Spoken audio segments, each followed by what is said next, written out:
Good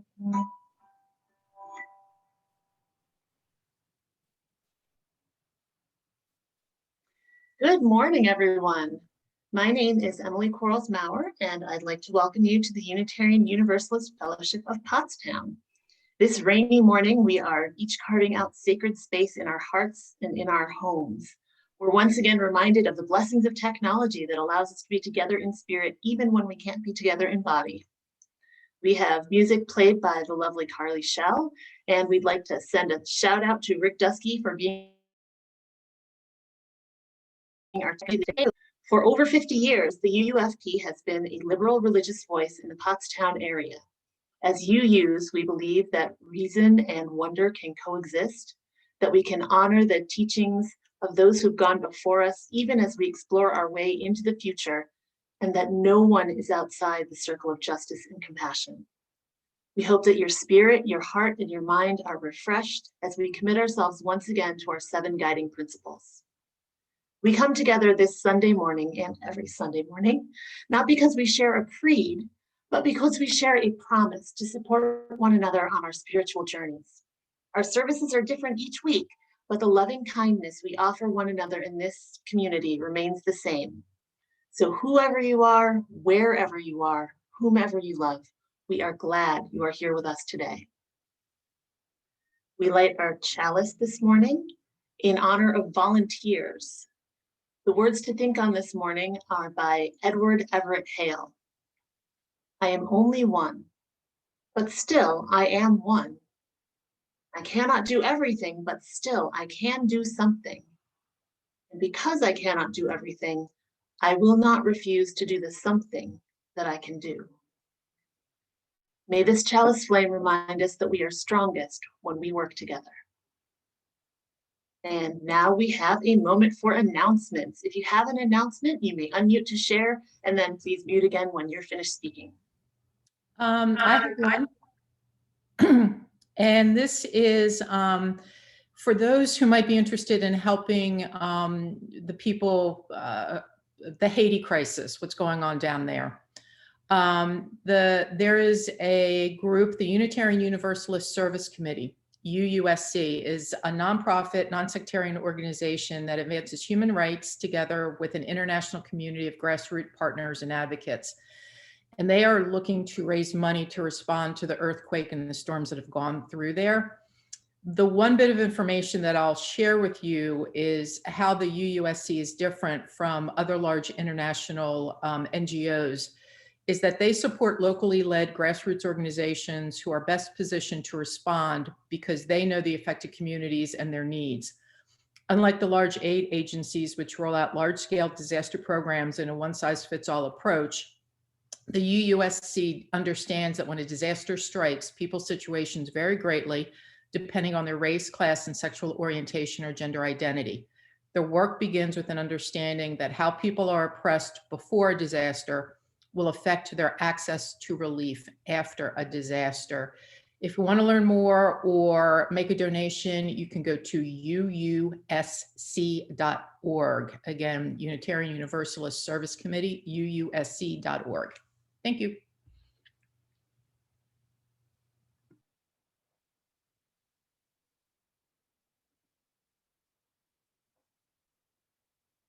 Okay, I don't see any other people unmuting.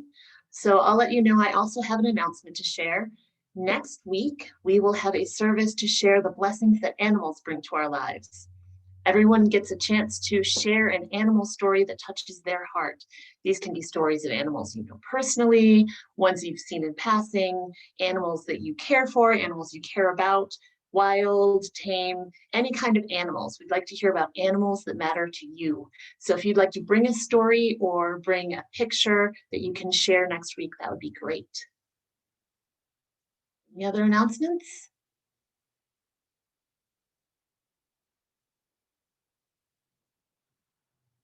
All right, that went pretty well. Even in this time when technology is so vital in providing us with connection, it can still be a distraction. So at this point, I would like to remind you to put your notifications on silent, which I am doing as we speak.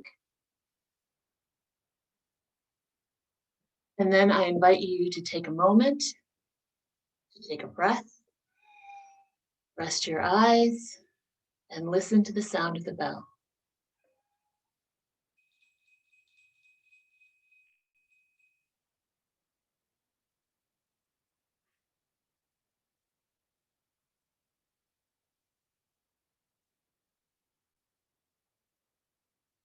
For opening words this morning, we have a selection by Reinhold Niebuhr called We Must Be Saved. It's reading number 461 in Singing the Living Tradition.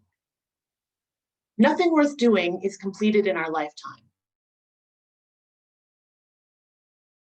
Therefore, we are saved by hope.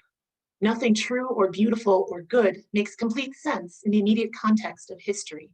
Therefore, we are saved by faith. Nothing we do, however virtuous, can be accomplished alone. Therefore, we are saved by love. No virtuous act is quite as virtuous from the standpoint of our friend or foe as from our own. Therefore, we are saved by the final form of love, which is forgiveness.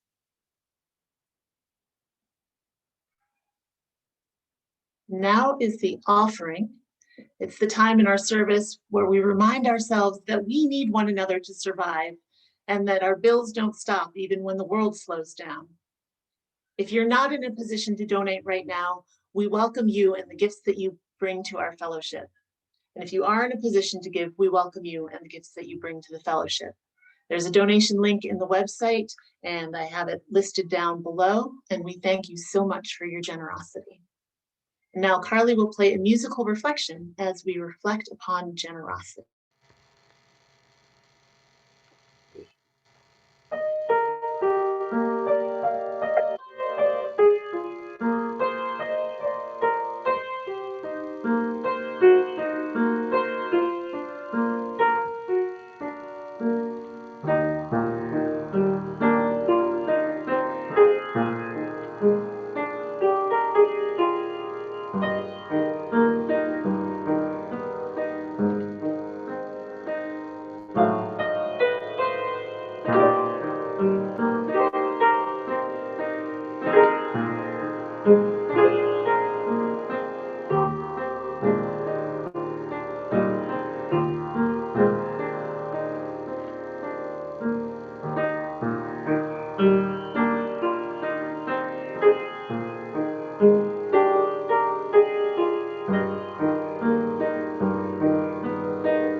Beautiful.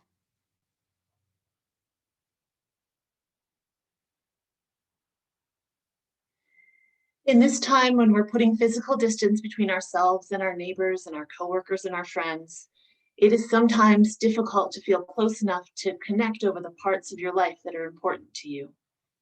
This morning, if you're weighed down by sorrow or if you're bursting with joy, please take the time to share what you're feeling with us. So if you'd like to unmute and share a joy or a concern, this is your time. Hi, everyone. I'd like to share a joy. I am just back from my 3 weeks, first week of silent retreat and 2 weeks of vacation at the Maristella Retreat Center in Long Beach Island in New Jersey.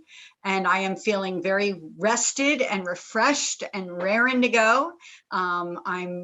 School is starting next week, so I've got a lot of work to do. Not tomorrow, but the following week. It's actually delayed by a week. They started a little late, but I'm finishing my textbook. Will be my 11th book, and that's got to be done by next week. And we have, so I'm really, really busy as always. But again, I had a wonderful time at the shore. I wish we were having the water things so I could bring my water, but I didn't because, of course, I figured we wouldn't do that. But I am glad that we're having today here because I wouldn't have been able to do it in person. So I'm glad we're having a Zoom session today. So thanks.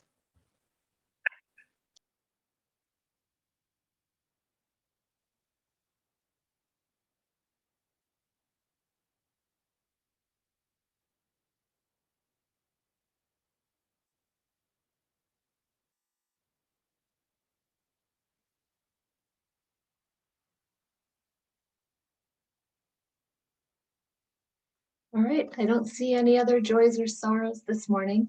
So this morning we are celebrating being back together, and we are celebrating being in harmony with one another again.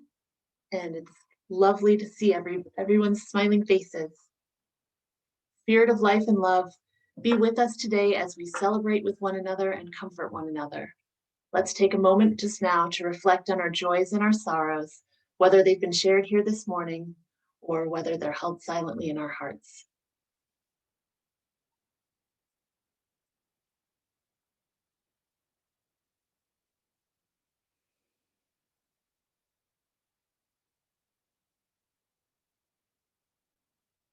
And now if Carly would share with us, Find a Stillness. It's hymn number 352 from Singing the Living Tradition. Please feel free to sing along if you know the words of the tune, but remain on mute.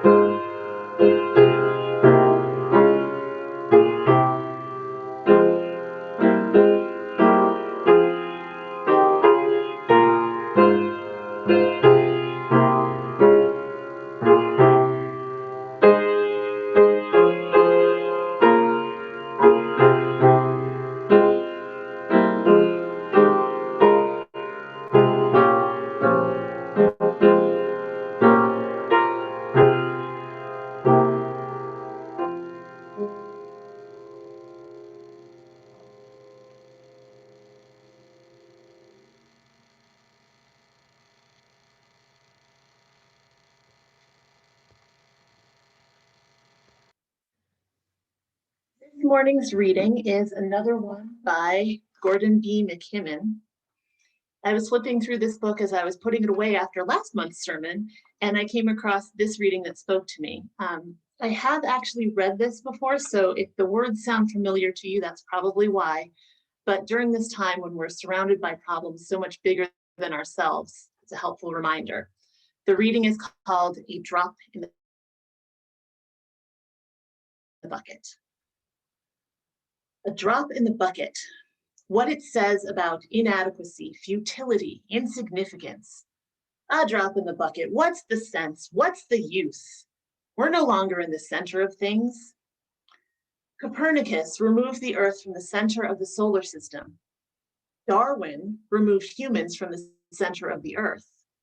Astronomy has removed the solar system from the center of the universe. Well, who are we then? And where are we? Physiologists call us weak, watery solutions, more or less jellified. Mark Twain said, "Man is the only animal that blushes, or needs to." Just suppose that we are the merest drops in a bucket.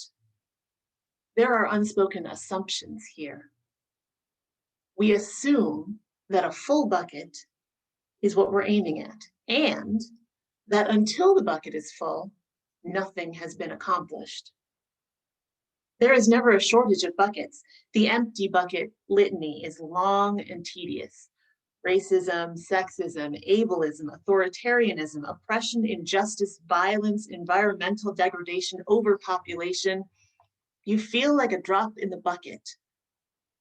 Well, who asked you to fill the bucket, especially all alone? Remember how many there are who share your concern. We may feel daunted, but we are not one drop. A sense of isolation is the parent of the drop in the bucket feeling.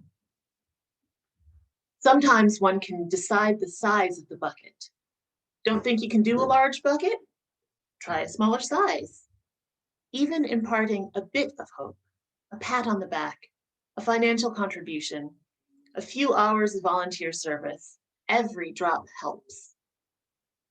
It might even be wise to remember why you need to help fill this bucket, possibly to quench the thirst of someone hard at work on a larger one.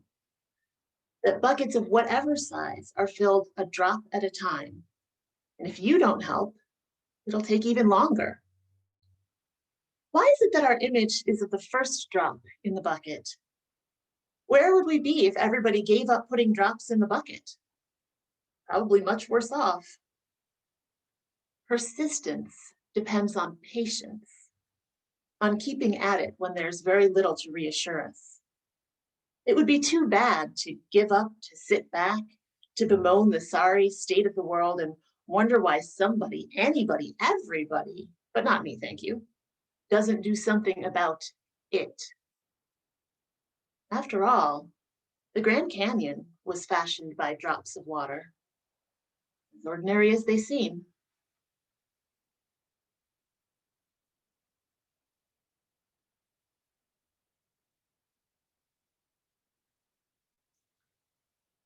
Oh man. No.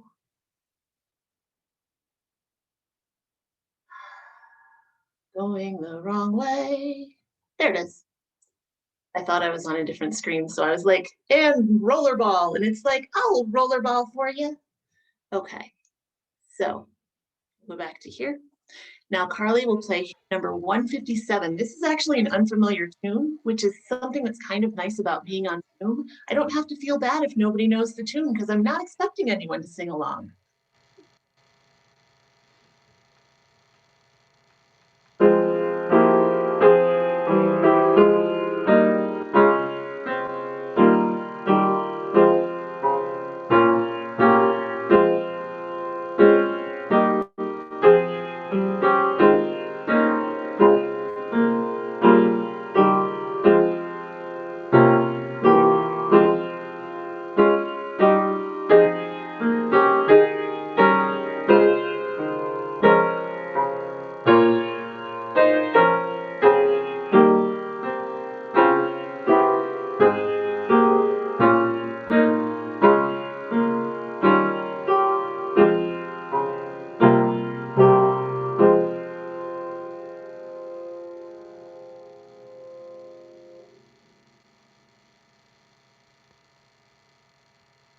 One thing that I think is really neat that it's the words of this were from the preamble to the Constitution of United Mine Workers. I just think that's great that we take from all kinds of backgrounds to find our music and to find our words. So next is Finding Serenity, the sermon. Oh my.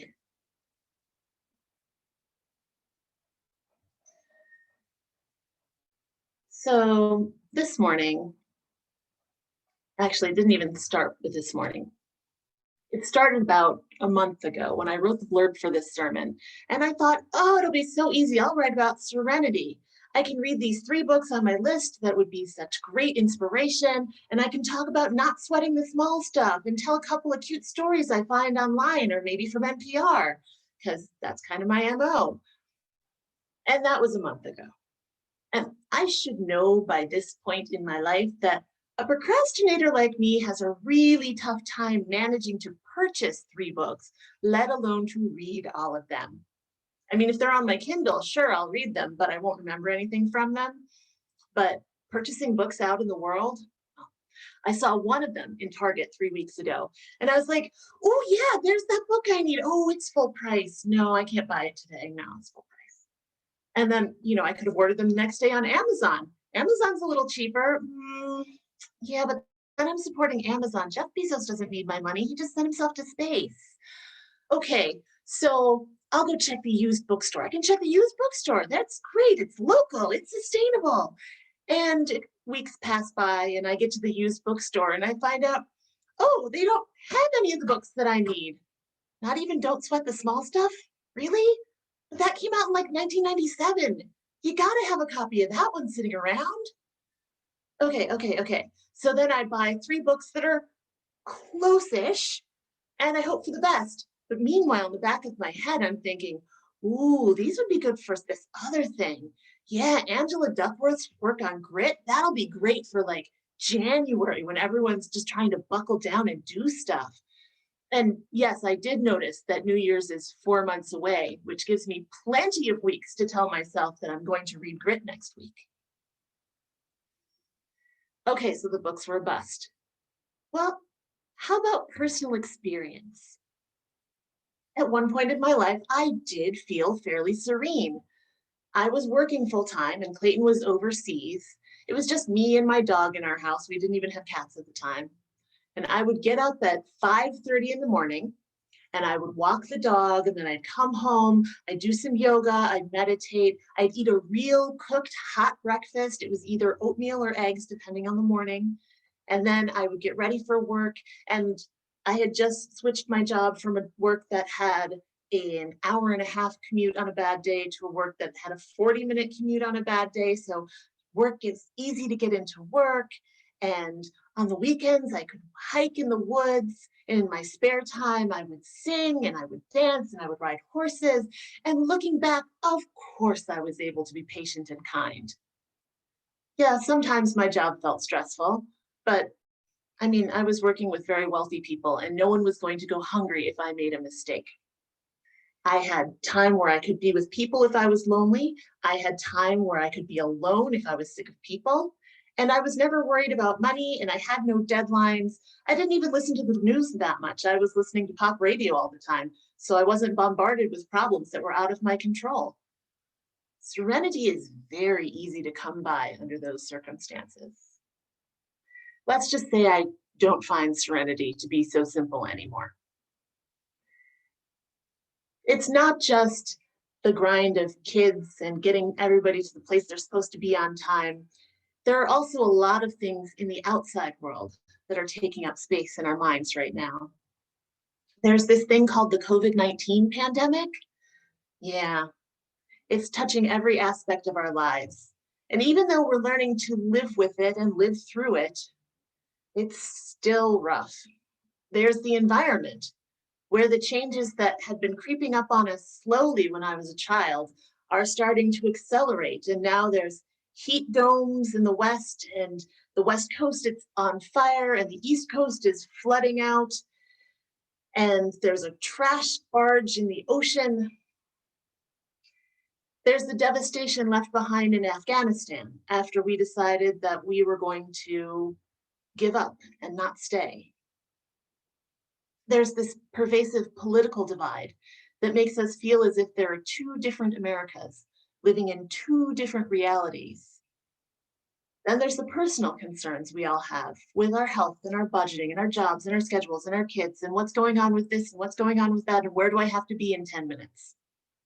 And after a year and a half of keeping our distance, how do we reunite and reconnect? Do we even need to pick up all of those threads that we let drop? What are the aspects of modern life that we can leave and not pick up again? When I was walking the dog the other day, I saw a flag in the neighbor's garden that said, "Pray big, worry less." I mentally scoffed just a little bit. So many times when there is a problem, we hear about sending our thoughts and prayers, but it feels like praying big is a code for, we feel bad for you, but not bad enough to make changes that would help you. So I do try to do more than just offer thoughts and prayers. I try to write to our state and local and federal representatives about the issues that matter to me. And I try to send money to aid groups that help protect people in need and help protect our environment. And I try to keep an open mind and represent whichever half of America the friends I'm currently hanging out with don't represent. I try to be thoughtful about the aspects of my life that I'm keeping or changing because of the global pandemic. But it's hard to find a place to rest my heart and my mind. And as you probably know, one way that I try to make a difference in the world is by volunteering with Last Chance Ranch, which is a farm animal rescue up in Quakertown. And this Friday, I was doing a medical treatment on a horse, And I had him tied in the barn aisle so that I could hold his foot up because it was a treatment on the bottom of his foot. He has an abscess and he's wearing a horseshoe that covers it. And it has a steel plate bolted to the bottom of it so that he doesn't get any dirt up in the bottom. So you have to pick up his foot, which he's not that happy about to begin with. And then you peel off the tape that's keeping all the dirt out, and then you unbolt all the bolts, and then you take out all the packing, and then you take out this little silicone piece that keeps the packing from touching the wound, like where it's not supposed to. And then you flush out the whole wound, and then you wipe off the silicone. All this time he's still holding his foot up. And then you put the silicone back in, and then you put a little piece of packing in here, and you put another little piece of packing in there, and then you get the metal plate, and you bolt that back on, and you tighten down all the bolts. Well, it takes a little bit of time. And by the time I had gotten the 3 bolts, like about halfway on, he had enough. And he put up with it as long as he could, but tightening the bolts was just the last thing. And finally, he was unhappy enough that he broke the metal part of the lead rope, just snapped it right off, and took off into the yard and was snorting and bucking and cantering around. Now, I knew that he doesn't like to be tied when he eats. And instead of asking someone, hey, is it going to be okay if I tie him while I treat him? I assumed, that's the thing, assuming, I assumed, oh, he'll be fine. Well, it turns out he has a history of flipping himself over and flailing around when he's tied for too long. So I'm really lucky that all he did was break a lead rope and run away, because he could have flipped himself over in the barn aisle and kicked somebody while he's flailing around trying to stand up.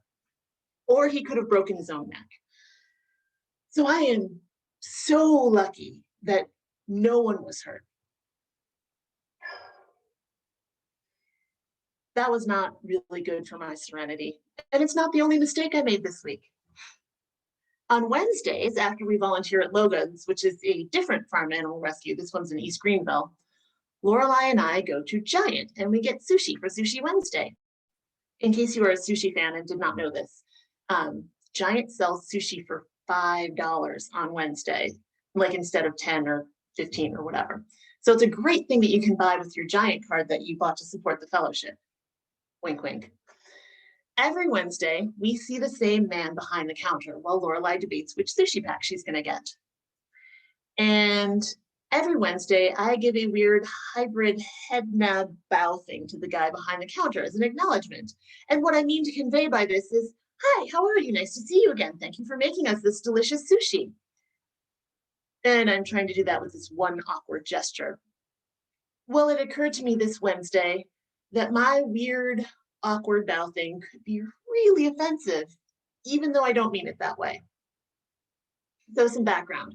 My younger daughter goes to Taekwondo, which is a martial art that's based in Korean culture, and the kids are taught to bow. They bow in respect. They bow to their teachers. They bow to their parents. They bow to the space in which they learn. And if I receive a bow in this setting, I give a bow in return. And there is a really nice woman who owns the sushi restaurant near my house. Shout out to Fujiyama because it's really, really good sushi. And she will often bow when we come in or bow when we're taking an order. And if she bows, I bow back. And sometimes, since I know she's a bower, I bow first because I know she does that and she's from a culture that bows. The guy who's making my sushi at Giant, I am bowing because I am assuming that he's from a culture that bows. There's that word assuming again. It occurred to me this past Wednesday that what I mean as a gesture of respect and thanks is maybe being received with just as much thoughtfulness and thanks as me complimenting the English of someone who's lived in Pennsylvania for their whole lives, whose parents are also from Pennsylvania, who just looks different from me. I want to think that I'm better than the person who asks my opinion of the fried chicken at a restaurant, assuming that because of the way I look, I will know good fried chicken from bad fried chicken.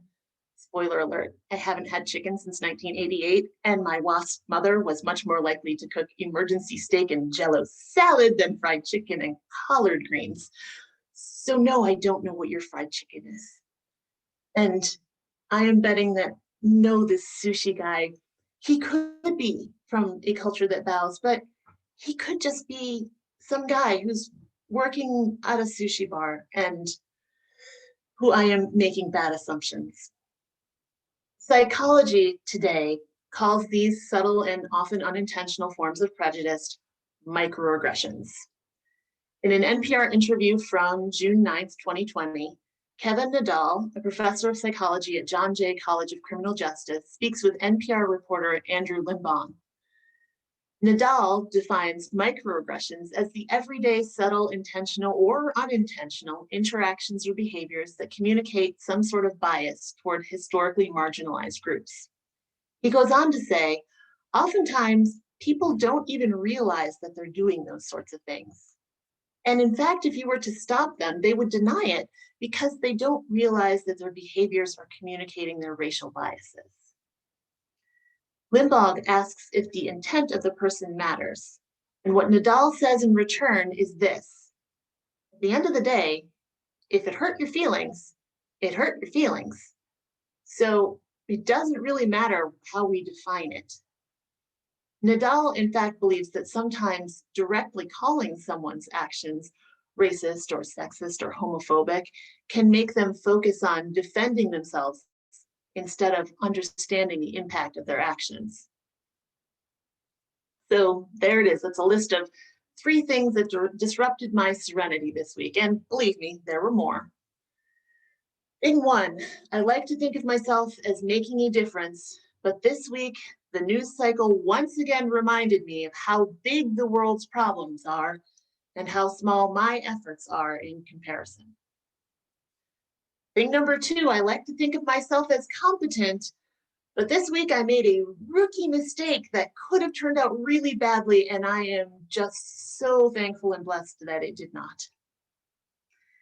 And thing number 3, I like to think of myself as an unbiased person who treats everyone with respect. But this week, I realized I've been judging someone by their appearance when I shouldn't be. So after these disruptions, where do I go? Where can I find serenity?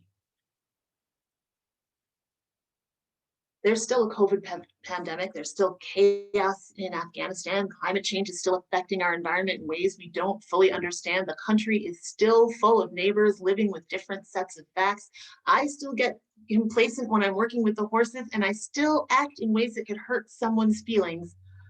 But instead of letting the world's problems and my own problems spiral out of control inside my head, I take the advice of my neighbor's sign. I know, I scoffed when I said it, but I do. I pray big and I worry less. As our hymn, number 352, says, I take a breath to find the stillness inside, and I let that stillness carry me towards harmony. Now, I don't know if my neighbors would recognize my prayer that names the force of love that moves the universe, rather than naming Lord God or Jesus or Allah. But it's not my neighbor's prayer, it's mine. So I can use whichever words offer me comfort and strength.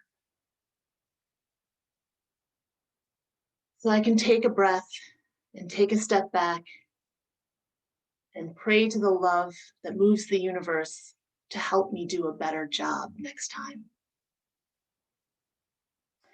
We cannot prove that our thoughts and our prayers change the physical world. But you know what we can prove that they change? They change the way that we face the world. When we're facing the world with an open mind and an open heart, it can change our microaggressions into micro-compassions. And each one of those micro-actions means something. My small actions, my micro-compassions, might be to acknowledge my mistakes openly and try to do better next time. With poor Benny the horse, I told the barn manager and I asked how to do better. With the sushi guy, this coming week, I'm going to go up to the counter and say thank you instead of awkwardly half bowing.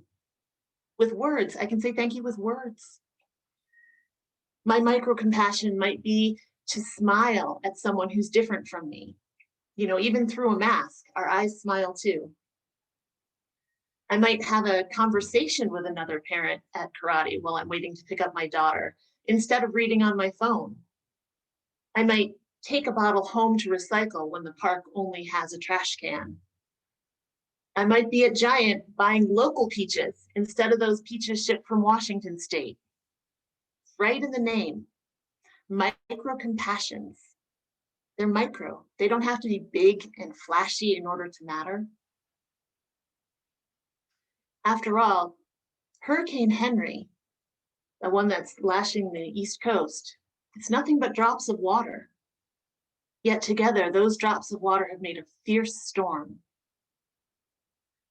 So maybe we too can unite our little drops of compassion to wash away oppression and to build a world with justice and freedom and peace for all.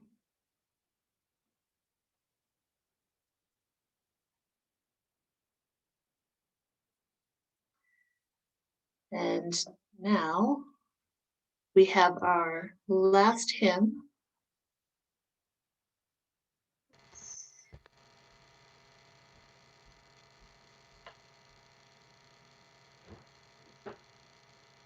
Hymn number 300, With Heart and Mind.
We'll extinguish the chalice with the words of Maddie Cervantes. We extinguish this chalice flame, but we keep its light in our hearts with its message of love and justice, taking it outside these walls to the world we live in until we're together again.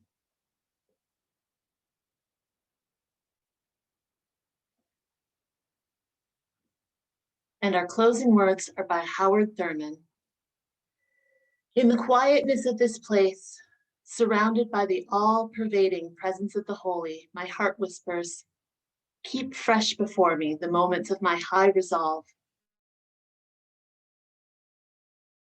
so that in good or in tempests, I may not forget that to which my life is committed. Keep fresh before me the moments of my high resolve. Amen, blessed be, shalom, salam, and keep sending out those moments of micro-compassion. Thank you for joining us today, and please stay for our Zoom coffee hour.